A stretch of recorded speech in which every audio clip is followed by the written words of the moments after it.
पिराई करी हैया पिराई मोरे बारे पिया करी हैया पिराई करी हैया पिराई मोरे बारे पिया।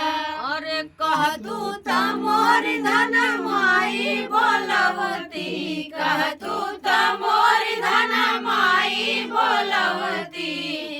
अरे नाही पिया नहीं नहीं पिया वो तो भैया भतीज गरिया मई पिया।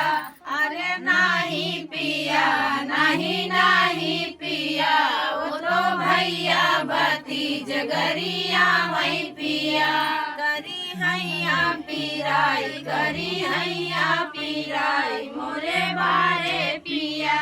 और कह तू त मोर धन भाजी बोलवती कह तू त मोर धन भाजी बोलवती कह तू त मोर धन भाजी बोलवती। अरे नहीं पिया नहीं नहीं पिया वो तो दूध में पानी मिलावई पिया।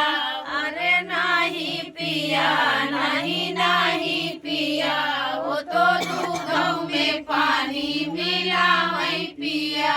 करी हैया पिराई करी हैया पिराई मोरे बारे पिया।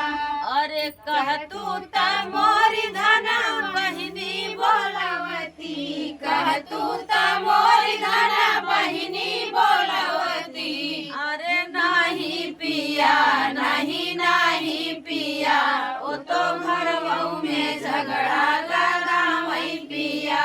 अरे नहीं पिया नहीं नहीं पिया वो तो घर में झगड़ा लगावई पिया।